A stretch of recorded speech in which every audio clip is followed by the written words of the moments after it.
Hey everybody, it's me, your buddy Dave here with the dark stuff. I'm bringing you a really fast and sad report here for my newest video.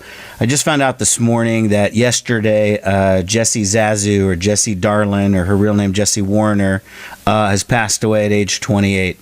Those of you that don't know who Jessi Zazu was, or Jessi Darlin, go back into my archives. I did a video about maybe a year and a half ago, almost 2 years ago, talking about lamenting the fact that those Darlins was breaking up, and I did an extended video telling about how I first became introduced to the band and what I liked about them, etc. So if you want to learn more about the band, there'll be a link to that video.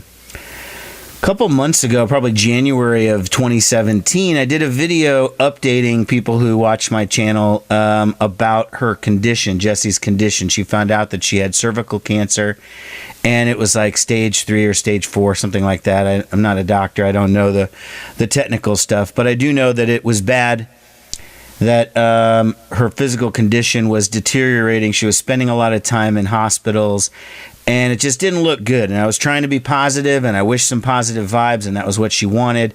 She actually did tweet back at me thanking me for making the video, and I was real happy about that.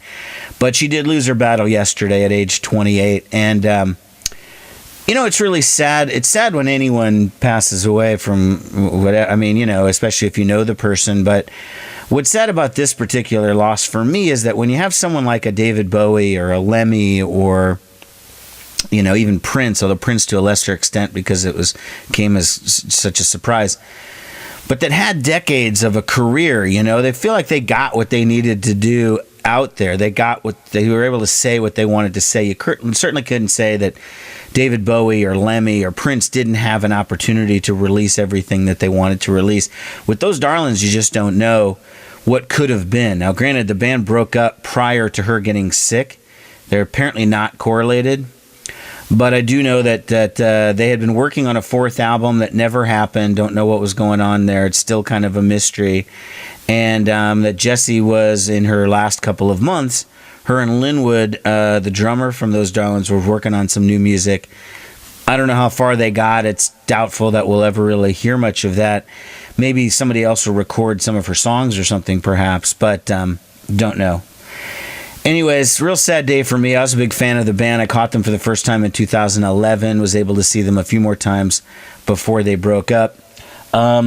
If you're not familiar with the band and you're thinking about getting into them, I would strongly advise, especially if you like any of the music I talk about on my channel, you're going to want to start with this album. This is, it's called Screws Get Loose. It's the band's 2nd album, okay? And it really is their best. Still to this day, I view it as the best of the albums. Now, it folds out into this great poster. I'm going to do it just for the sake of this video.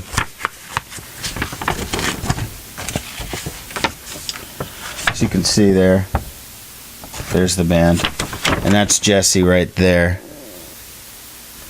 Okay. This album is amazing. It takes their sort of country origins, because their first album was very traditional country sounding, and they were almost like a slightly punked up Dixie Chicks when they started out. That was this album, signed by the way. Okay, great album. But then by this album, they started incorporating like garage rock and punk and some other elements into the sound. Their songwriting went up like not just a notch, like 10 notches. And this is just perfect. I mean, every song on here, especially the title cut, Screws Get Loose, and the song Be Your Bro, which is very fitting, I guess, for her sort of style. It's a song about how, you know, guys, she wants to be their friend. She relates more to guys. She's a musician, etc. But all they're interested in is wanting a relationship, and that was her dilemma, I guess, throughout her part of her life. After you get this one and you love it, which I know you will, you'll want to jump and get this one, which became their final album, Blur the Line. Okay. Jessi was going for the new wave look on that one with the tie and everything. Great album. Got a couple of singles. Here's the Screws Get Loose single. Okay. And there's Jessi on the back looking awesome there. Let's see here. Here's an In the Wilderness single. This is from the final album. Okay, with the title track Blur the Line on the back. And then here's a split single with the band Heavy Cream that's got Jessi on the front. Another great picture of her. And they also had this. It was a split record with Diarrhea Planet. Is this even upside down? It's upside down. Sorry. There you go. Those Darlins. It's a split record with Diarrhea Planet. That's not everything in their catalog, but it's everything that I have at this point. There are tons and tons of videos on YouTube of the band performing live. You could get lost in a YouTube rat hole just going down watching all that stuff. It's all good. There's like a 15-minute documentary that came out on their early days that's great, so it's not too long. You don't have to make a huge time commitment. But anyways, a sad day for me. Jessi Zazu was great. I really did like her music. I had a ton of respect for her artistic accomplishments and everything. I was sad when those Darlins broke up. I'm even more sad now that I found out that she has passed away.